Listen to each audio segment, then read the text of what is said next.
ẹ káàbọ̀ sí orí ìkànnì owó fídíò. ọ̀rọ̀ n tó bá dúró gẹ́gẹ́ bí àbàwọ́n tó bá fẹ́ ta sí olóyè Chief Sunday ọmọ Adéyẹmọ Ìgbòho lára èmi á jáde màá kọ́ torí Yorùbá wípé yiniyini kẹ́ni ó ṣe mí ọmọ ọkọ yàtọ̀ sí ọmọ àlè o ṣe gbọ́ mi bíbí ìbí tá à ń bí èèyàn wálé ayé ó ṣe pàtàkì nínú ayé èèyàn kò sẹ́ni tó lè jáde lẹ́nìí kó ní Sunday Ìgbòho ọmọ àlè ni kò sẹ́ni tó lè jáde kò sẹ́ni tó lè wí kó ní Sunday ọmọ Adéyẹmọ o Ìgbòho ṣá ọmọ àlè ni pé kò mọ bàbá ẹ̀ kò mọ ìyá ẹ̀ ọ̀ kó sọ pé kò mọ ìlú ẹ̀ ṣe mọ̀ pé òun tún wá gbórúkọ ìlú ẹ̀ ó gbèrú ó gbélére bíbí Sunday Ìgbòho dẹ̀ ní kó nú kọ́kọ́ nú kò ní accident àtọ̀ ìgbà tó lóòótọ́ ọ̀pọ̀lọpọ̀ àwọn ọmọ àlè náà ń kọlà ṣùgbọ́n ọmọ ọkọ yàtọ̀ sọ́mọ àlè o ọmọ ọkọ yàtọ̀ sọ́mọ àlè ìwà ènìyàn ni ó dé fi hàn irú tí ènìyàn bá jẹ́ mo ti sọ pé mi ì ní sọ̀rọ̀ nípa àwọn àgbààgbà tí ní kí n má sọ̀rọ̀ nípa ẹ̀ mọ́ ṣùgbọ́n the more táwọn ọmọ ẹ̀yìn ẹ̀ bá ń jáde pé Sunday Ìgbòho lọ sókè yìí ó lọ sí Ìṣẹ́yìn ó lọ sí Ìpàpó ó lọ sí Òkè-Òhò ó lọ sí Ayétòrò Òkè àwọn kan wá ariwo tí ọmọ pa káàkiri náà nìyẹn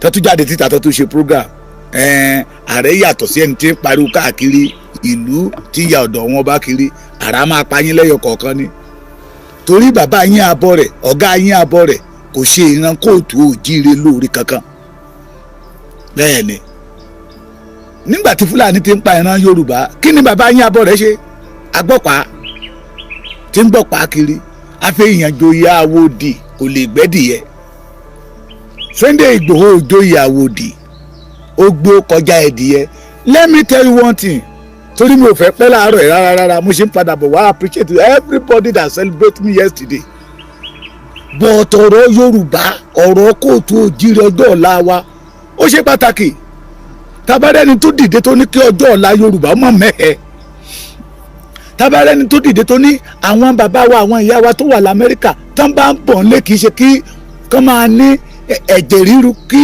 ìbẹ̀rù bójó máa wà lọ́kàn wọn pé àbí màá lọ àbí màá padà tí yẹn ló yẹ pé tán bá ń bọ̀ nílé kí inú wọn máa dùn kí ayọ̀ wọn máa kún pé mò ń lọ sí orísun mi ṣùgbọ́n nígbà tí a ti gbàlejò ọ̀ràn pé wọ́n dẹ̀ ti rí àwọn tó wálé tí ò padà àfihàn wọn irú àwọn tó ṣẹlẹ̀ sí so we must stand up and defend a somebody a hero living legend tó dìde pé irọ́ ọmọ Yorùbá ò gbọ́dọ̀ máa gbé ní inú fún àyà fún nílé bàbá wọn ọmọ Yorùbá ò gbọ́dọ̀ máa kú ikú òjijì nílẹ̀ bàbá wọn wọn ò gbọ́dọ̀ gba ẹ̀tọ́ Yorùbá lọ́wọ́ wọn mọ́ kí àwọn ọmọ ẹ̀hànà kan àwọn ọmọ tí ò that they did not have vision kàn wá jáde kan náà irú ẹni bẹ́ẹ̀ náà fẹ́ máa fi ta yín káwa kan dẹ̀ dákẹ́ ká dẹ̀ máa wòran adé sọ pé à ń tẹ̀lé Sunday Ìgbòho adé sọ pé iṣẹ́ tí Sunday Ìgbòho ń ṣe iṣẹ́ tó ní effect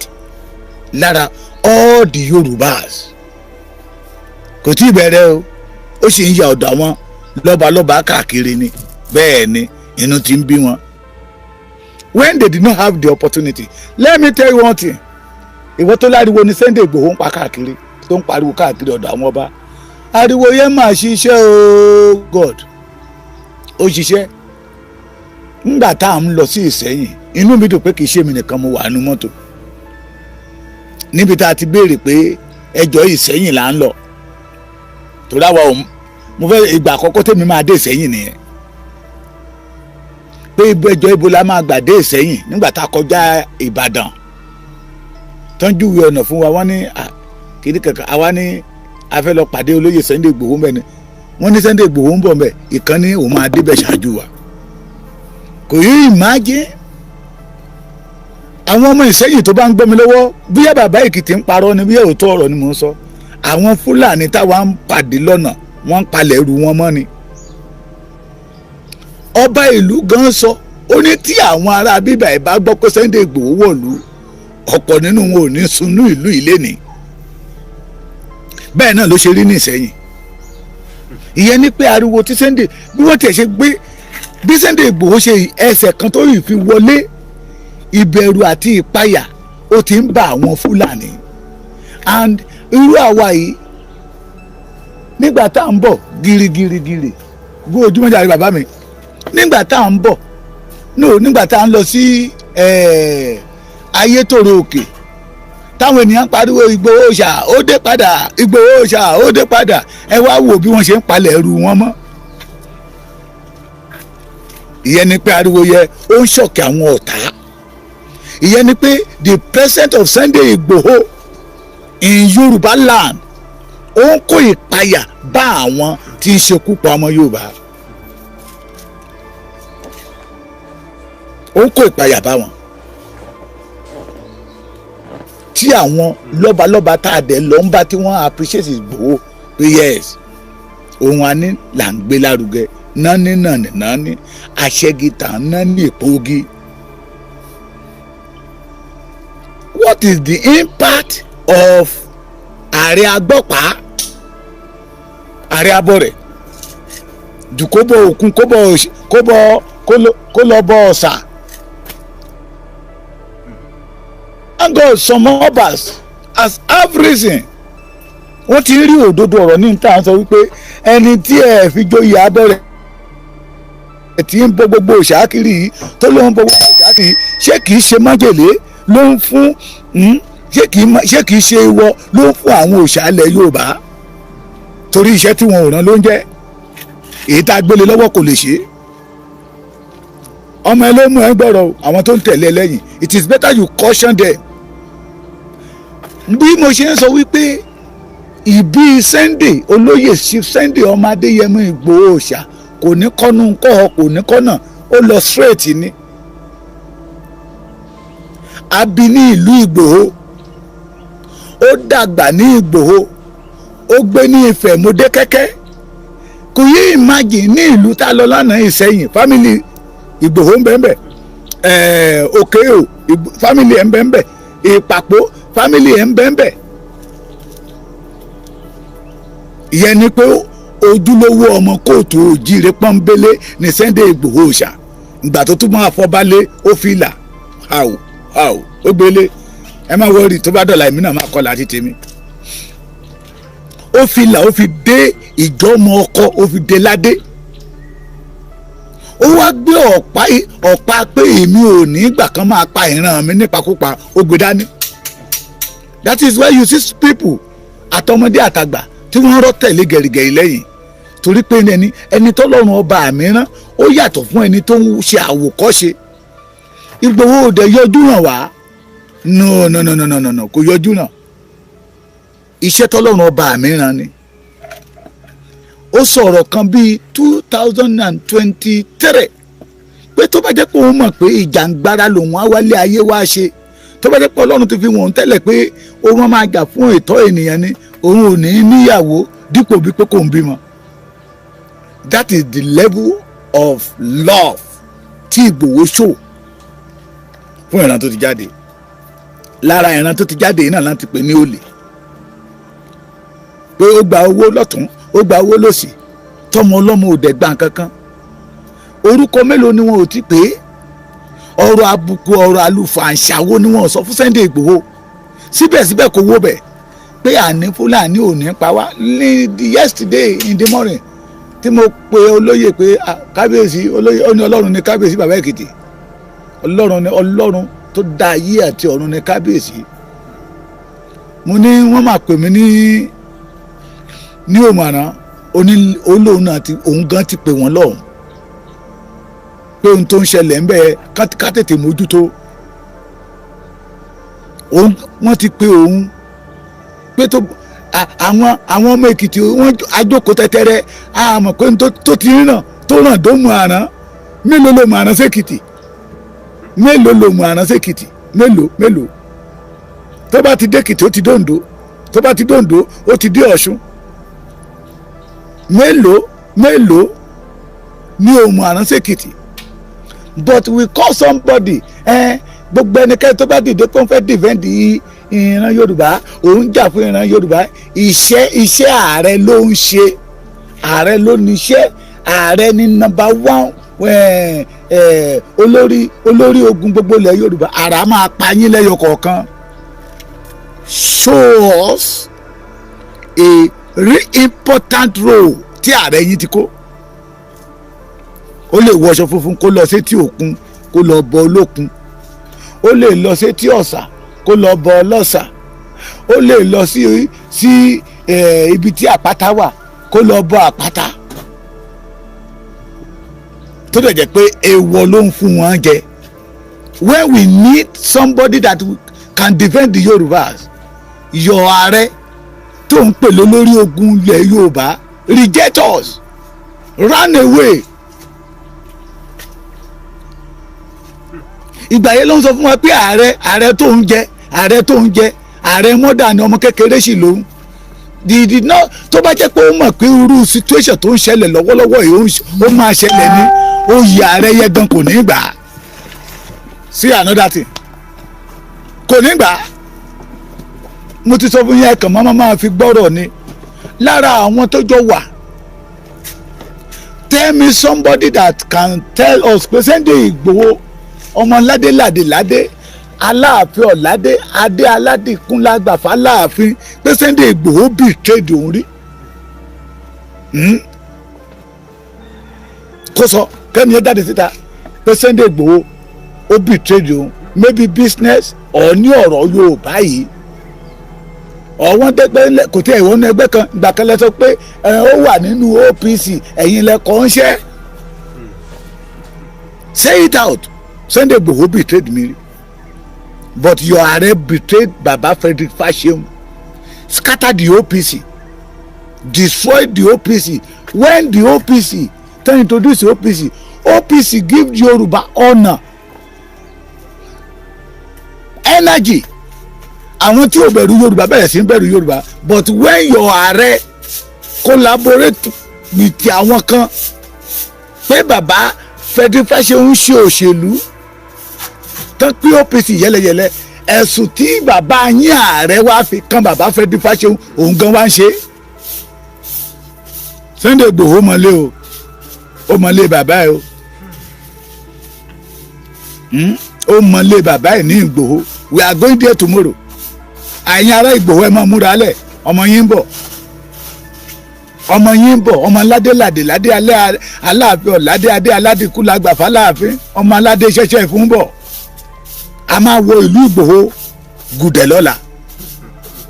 Tó dẹ̀ mọ̀nà bẹ́ẹ̀ bá gbé mọ́tò fún Igboho kó di ojú ẹ̀ kó start mọ́tò kẹ́ni ó yá ṣe from Ìbàdàn ni or from Lagos má lajú o, ó yá máa lọ máa wa mọ́tò yẹn lọ sí Igboho láì ní kọsẹ̀ Igboho ó máa dé Igboho ní ilé bàbá ẹ̀. Ìyẹn ni pé ó máa lé ọmọ ọkọ ni, ó yàtọ̀ tó máa lè tó mú àwọn ọ̀rẹ́ lọ tán ní wọ́n dọ̀nà tó wọn àmọ́ lé pé wọn àmọ́ ibi tó ń lọ, tó jẹ́ pé kó ń ṣe wá lọ ń béèrè pé ilé bàbá làwọn ń lọ. Ẹ máa mú gbọ́rọ̀ ní iṣẹ́. It is better kẹ́ ẹ dúró lórí ọwọ́ yín, kẹ́yìn àtọ̀gá yín máa wọ aṣọ funfun tẹ́ ẹ̀ ń wọ̀ kẹ́ ẹ máa wọ̀ káàkiri. Leave Sunday Igboho alone. Ìbá àfẹnu já wáyà, ìbá máa pariwo káàkiri. That fẹnu já wáyà àtàriwo yẹ ó ní big impact in the life of the Yorubas. Ó wà very special in the life of the Yoruba race. Orewo ní gẹ̀gẹ́ yín ló ṣe ọ̀nà fún. Orewo ní ipa tí ọ̀gá yín ló ṣe abẹ́ Yorùbá. Orewo ní ké bàbá yín ọ̀gá yín ààrẹ yín ló ṣe ẹ̀yìn. We did not fill in the post of ààrẹ abọ́ rẹ̀. Ohun tí ò bá ti ní yọ owó ẹ̀ ní rí wọn bẹ́ẹ̀. So it is better that you stay away for Sunday ọmọ Adéyẹmọ Ìgbòho ṣá, torí Sunday Ìgbòho yàtọ̀ sí abọ́ rẹ̀. Ọmọ ọkọ dẹ̀rẹ̀ ó dẹ̀ yàtọ̀ sí ẹrú àtọ̀rìnwá. Ọmọ onílù òdẹ̀ ní fẹ́ kí ìlú òun ó tú. Ọmọ onílẹ̀ ló dẹ̀rẹ̀ ìmọ̀ ń tẹ̀lẹ̀ gẹ́gẹ́ ní ìran àjòjì ní máa ń tẹ̀lẹ̀ bàṣubàṣu.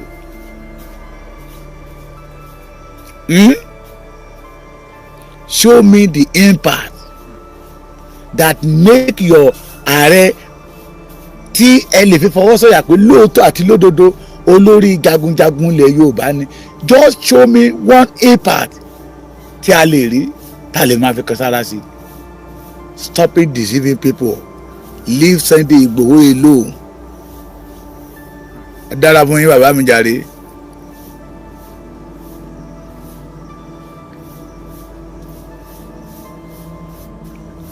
Show me. Ẹ máa fi kú oorun. Èyí tí Sunday Igboho fi ju ààrẹ yín lọ gbọ̀rọ̀gbọ̀rọ̀ ni.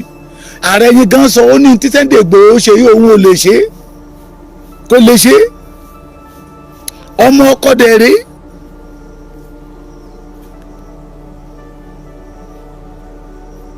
Thank you. I did not have anything to do with them. But táwọn ọmọ wọn bá jáde síta tá a bá sọ̀rọ̀ ẹ mọ̀ oríṣiríṣi àwọn èèyàn ló ń jáde lénìí. Àwọn kan wà tó jẹ́ wípé láti àyànmọ́ wọn ni kán dúró kán máa ba ohun tó dára jẹ́. Tẹ́ máa wá sọ̀rọ̀ wọ́n lè sọ irọ́ di òótọ́ mọ́ àyàn lọ́wọ́. Wọ́n á parọ́ ẹni bá gbọ́ wọ́n á rò pé irọ́ ni. But it is better. Wọ́n ń bú bàbá èèyàn lójú èèyàn oníkòkẹ́ orú ẹni bẹ́ẹ̀ ọmọ àlè ni. Torí oore ni Sunday Igboho ń ṣe ìran Yorùbá. Bó dẹ̀ ṣe ń jáde tó ń pariwo kiri bó ṣe ní pé Sunday Igboho ń pariwo kiri ni. We the Yorùbás we are feeling the ariwos. Nígbà táwa ń bọ̀ ó yìí wà ń bẹ̀ tẹ́ bá kọjá Ilé Ifẹ̀ síwájú díẹ̀ níbi yunifásitì kan tó wà ń bẹ̀. Anything 7:30 ẹ ti bá àwọn mọ́tò tó ti máa tò wọ́n á subẹ̀ mọ́jú ni. Ó dáadọ́ ọjọ́ kejì kan tó tún gbéra again because of what? The Fulani tán wa góòdì ní along Ilé Ifẹ̀ sí Ìjẹ̀ṣà tán bá wa góòdì lọ́wọ́ ọ̀sán tó bá dọwọ́ alẹ́ they became armed robber wọ́n á máa dá mọ́tò dúró bẹ̀. But tábà ti débẹ̀ lélẹ̀ ta lọ ya débẹ̀ wọ́n á tọ̀ ẹ ṣe ibẹ̀ dúró ẹ wá jẹun àwa làwọn lọ. Àwọn ọmọ Sunday Igboho ní ọmọ Sunday Igboho àárí fídíò ẹ̀ ní Ìsẹ́yìn yí kíní kankan àwa gbé mo ní káàpù kan tí mo kọ Sunday Igboho sí. Mọ́tò bíi 8 ló tẹ̀lé wa àti tá a mú wọn labẹ̀ yẹn kọjá tán lọ sọ́nà Àkúrẹ́ lọ.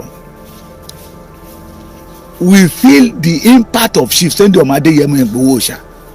Oore wo ni ìnàkí ààrẹ yín ṣe ìran Yorùbá jù kó máa gbá Yorùbá kó máa fi Yorùbá gbowó. Ààrẹ yín tán ní kò mọ́lé bàbá ẹ̀. Ẹni tó dẹ̀ mọ́lé bàbá ẹ̀ yàtọ̀. Ẹni tó mọ́lé bàbá ẹ̀ tí ò fọwọ́ òsì júwe lé bàbá ẹ̀ ní ìran Yorùbá máa ń pè ní ọmọ ọkọ. Ẹni bá ti fọwọ́ òsì júwe lé bàbá ẹ̀ ní ìran Yorùbá máa ń pè ní ọmọ àlè. Ọmọ àlè ní máa ń gbà dúdú ilé bàbá ẹ̀ báwo kò kàn án. Ọmọ àlè ní máa ń lùlù kówókówó. Somebody that not feel the impact of the Yorubas.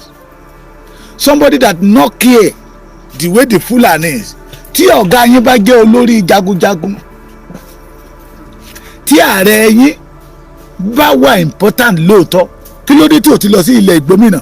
Ìgbómìnà is part of the Yorubas. They are Yorubas. Òmùaran is a Yoruba, Ọ̀fà is a Yorubas. Ẹ̀rínlẹ̀ is a Yorubas. Ọbànlá they are all Yorubas. Kí ló dé tí ọ̀gá yín ò ti lọ́bẹ̀? Wọ́nran lẹ́jọ́ ń ṣe káàkiri. Wọ́nran. Mo rí bọ́ ìkan náà ló wá lọ ṣe Ìkẹjà náà pé bíbá yìí o ẹ wọlé ilé kìíní kankan ilé Oòduà ìyẹn la fẹ́ jẹ. Ọmọ Yorùbá ṣé ẹni tán pa ṣó lè rí ilé Oòduà wọ̀? Olówó tó kọ́lé tí ò sì kí ọ ẹ ni tó kọ́ máṣànjọ́ ìjọ tó ṣí ilé ní kúpa kí lè rè ilé tó kọ́ tí ò sì kú tí ò sì kí ọ ara ẹ̀. We are talking about security of life. Secure the life of the Yorubas. Ààrẹ yín sọ wípé òun ń ṣe ààrẹ mọ́dáwọ̀ lóhun. Káàrẹ ti tòun máa bọgi kó máa bọ̀ pẹ̀ kiri ni. Ààrẹ ti tòun gbọ́dọ̀ gba iṣẹ́ abọ́ rẹ̀. Kó lé àwọn abọ́ rẹ̀ àwọn kan wà tó jẹ́ pé adìdí wọn pé tó bá ti ní pé ẹ lọ bọ òòṣà bíbà yìí àwọn ló máa lọ bọ́.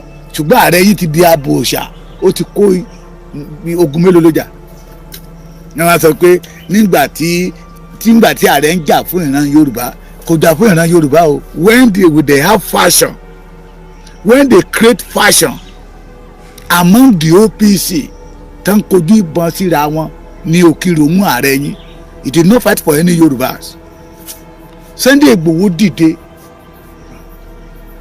ẹ má pa ìran mi mọ́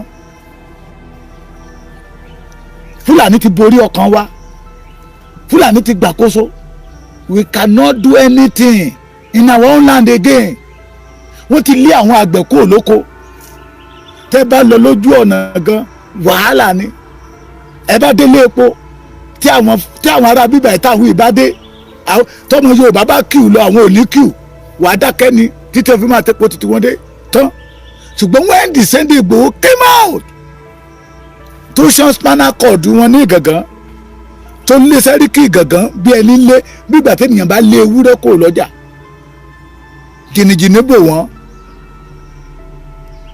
ìgbà tí Sunday Igboho lé Sẹ́ríkì Ìgàngán kò ní Ìgàngán he now motivate all the Yorùbá race pé we can do it.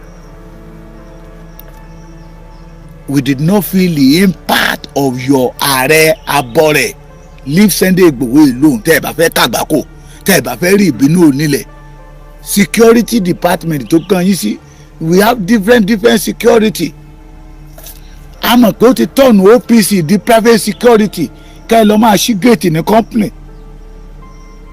ká lọ máa háyà yín káàkiri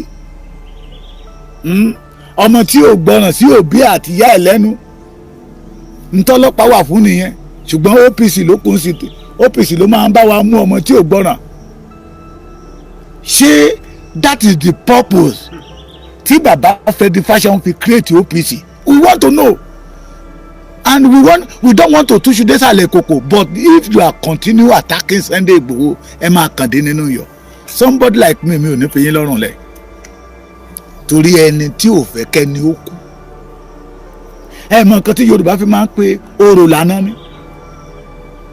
tani orò lànà torí pé ẹni tó fúnni lọ́mọ tó jẹ́ kẹ́nìyàn ò ní àrólé tó multiply èèyàn irú ẹni bẹ́ẹ̀ èèyàn ò lè gbàgbé láéláé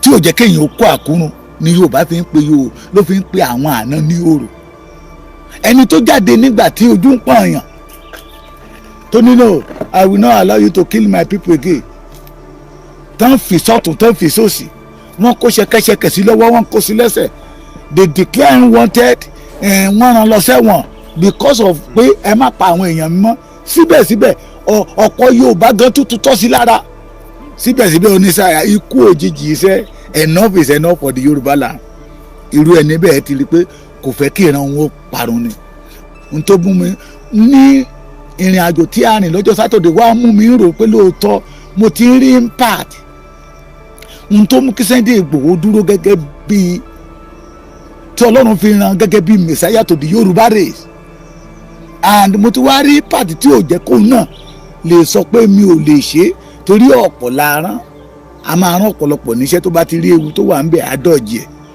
mo ti rí àwọn èèyàn lẹ́kìtì bíbà yìí tán kíra wọn ní ọmọ aládìgún mo sì ń gbé wọn bọ̀ lórí program tán kíra wọn pé ọmọ aládìgún ni wọ́n ọmọ ìran Ọbàtálá làwọn ti jáde pé ọmọ aládé ṣẹṣẹ fún náà làwọn náà ẹ má gbàgbé mo ní nígbà tá a dé Ìṣẹ́yìn Sunday Igboho bá pàdé àwọn fámìlì ẹ̀ ń bẹ̀ tó jẹ́ pé àwọn yẹn wá láti Ìgbòho bíyà bàbá àwọn wá láti Ìgbòho bíyà bàbá àwọn wà lára àwọn tó ọmọ aládé ṣẹṣẹ fún náà ni wọ́n nígbà tá a dókè o the same thing nígbà tá a dé Ìpàkọ́ the same thing náà ni ẹ wá wo ìgbà tá a délé Ifẹ̀ fámìlì ọmọ aládìgún tó wà ń bẹ̀ tó jẹ́ orísun wọn mo ní no wonder ọ̀rọ̀ yẹn ṣẹ̀ wá ń yé mi bọ̀ ni tẹ́ bá ti rí àwọn tó sọ pé kò sáyè ikú òjijì fún ìran Yorùbá mọ́ kò sáyè ànígbà Yorùbá Oòduà léṣe yẹ gbọ́dọ̀ dúró ìran Yorùbá gbọ́dọ̀ kúkú yàmọ́ tẹ́ bá wádìí wọn dáadáa Ilé Ifẹ̀ lórísun wọn náà ti fọ́ káàkiri ẹnìkan wá júwe fámìlì títí wọn ní Ilé Ifẹ̀ ìṣẹ̀dálẹ̀ Yorùbá ló fi yé wa pé ọmọ Odùduwà ní gbogbo wa Ilé Ifẹ̀ níbi tí ojú rẹ ti mọ́ wá ẹni kan wá júwe ìdílé ibi táwọn ti jáde. Sunday Igboho is from Ọbàtálá. àwọn aládé ṣẹ̀ṣẹ̀ fún àwọn náà ń pè ní ọmọ ládé aláàfin ládé aládé Ògún làgbàfà láàfin Ọbàtálá ní somebody like me tí mò ń sọ̀rọ̀ yìí ìdílé Ògún. àwọn ọmọ balùfọ́n wà ń bẹ̀ tó káàkiri tó mú orísun bí tó ti jáde wá. ẹni kí ààrẹ yín wá júwe orísun títí ẹ̀. ẹ máa mú gbọ́rọ̀ sẹ́ tẹ́ ẹ bá fi Sunday Igboho lẹ̀. Leave Sunday Igboho alone. Let Sunday Igboho continue pariwo tó ń pa káàkiri yẹ. And the Yoruba people love him. We feel the impact. We see that ariwo is part of the energy that we need to cheer all the Yorubas pé this time around final battle lágbẹ́dọ̀ fi ṣe we must reject them, we must flush them out of our land. ààrí oore kan tí ààrẹ yín ṣe ìran Yorùbá ṣe gbọ́ mi. So it is better you stay away. bẹ́ẹ̀ bá tún jáde lọ́la èmi ò jáde fún yín. èmi ò jáde. mo dẹ̀ bẹ̀ yín bàbá mi àtẹ̀yìn ìyá mi. má dá wọn lóhùn mọ́ ẹ tètè kí wọ́n lọ pé kán fi Sunday Igboho lẹ̀. Igboho ṣá máa bá jẹ̀rẹ̀ lọ ọmọ aládé ṣẹ̀ṣẹ̀ fún máa bá jẹ̀rẹ̀ lọ iṣẹ́ rẹ̀ máa ń tẹ́ wa lọ́rùn Igboho ṣá máa bá jẹ̀rẹ̀ lọ. ó bọ̀wọ̀ fọba ìlú ó bọ̀wọ̀ forí adé ó tàsé àgẹ̀rẹ̀ sọ́ba he went there and apologized. òun ò sọ wípé oyè ààrẹ abọ́ rẹ̀ tó ń jẹ ó ju oyè ọba bòmíì lọ. ẹ mọ̀ pé tí ààyè bá gbarú ẹni bẹ́ẹ̀ á lé ọba kò lórí ìtẹ́. ọlọ́run yìí ṣàṣìṣe àwa ènìyàn là ń ṣàṣìṣe.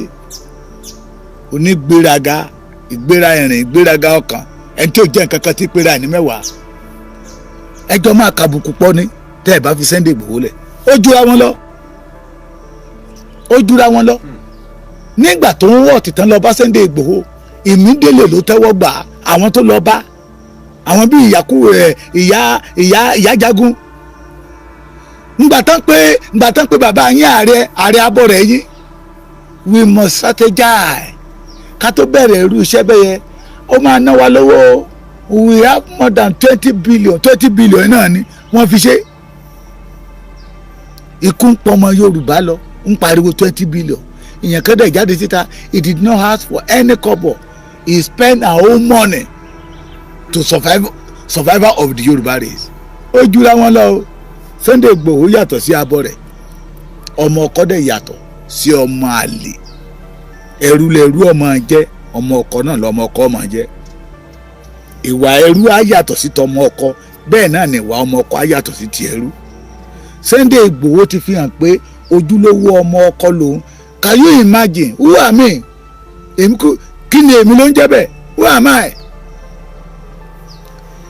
bí a ṣe kúrò ní ìpàkọ́ ṣé ìpàpọ̀ tá a wà ń lọ akọjá Ìbàdàn kọ̀ọ̀yẹ́ wọlé bàbá Èkìtì ṣe ti délé níbo lẹ dé mo ní àti kọjá Ìbàdàn ẹ̀ẹ́gúnlé ayọ̀ mo mọ̀ pé kì í ṣe èmi nìkan náà ní Sunday Igboho máa pè bó ṣe máa pè gbogbo àwọn èèyàn nìyẹn àwọn tó mọ̀ á pè àwọn tèkó ẹni tó lìdí tèkó á pè tògùn á pè tàkúrẹ́ á pè ti Ọ̀ṣun á pè ti Kogi á pè ti Ògùn á pè ti Kwara gbàrà bá ṣe wọ ilé ẹ̀fọ́ àlàyé Èkìtì kọ́ọ̀yẹ tó wọlé Èkìtì á fọ àmọ́ ní bàbá àti wọnú Èkìtì no problem àti wọ Èkìtì ó ní Olúwa ṣeun nígbà táwa wá dé Adó àwa pè pé bàbá àti dé Adó ó ní Olúwa ṣeun àtúkù ìpalẹ̀mọ́ eléyìí tó ń bọ̀ lọ́nà so special announcement ọ̀gá yàtọ̀ sí ọ̀gá who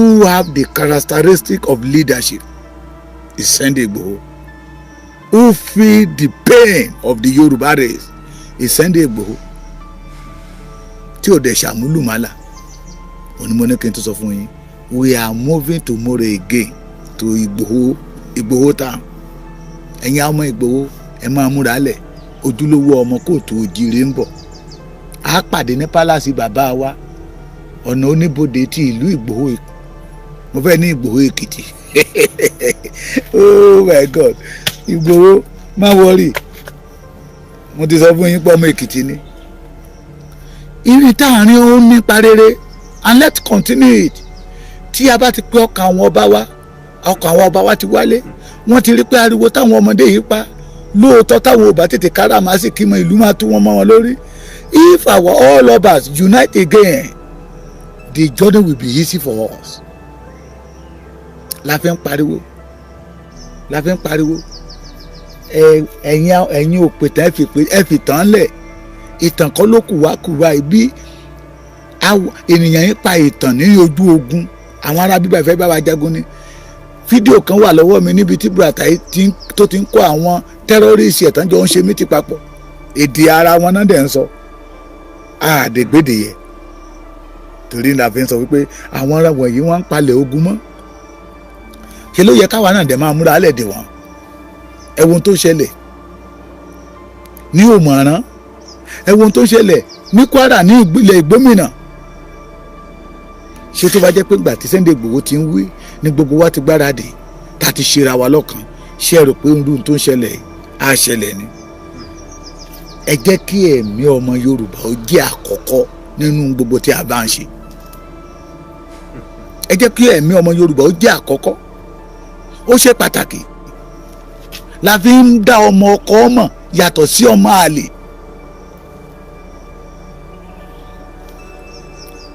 Ẹ bá sọ pé ó ti lè sọ̀rọ̀ jù, ẹ lè pohùn má gbogbo ọmọ Adéyẹmọ lẹ́nu. Kò jọ, you cannot pa ohùn mọ́ agogo ẹ̀ lẹ́nu, kò possible. Torí Ọlọ́run ọba mi mọ̀, òun ló ṣẹ̀dá ẹ̀, òun ló dá bẹ́ẹ̀.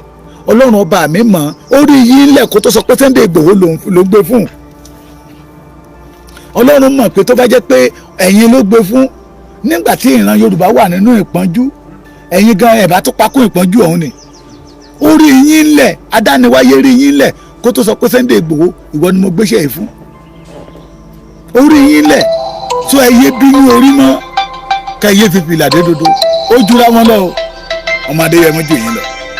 Ẹ já pàdé ní Ìgbòho lọ́la, ẹ tún já múra kátúyáyá. Ẹ káàárọ̀ sà. Yes sir. Ẹ ṣé bàbá mi, ẹ ṣé bàbá mi.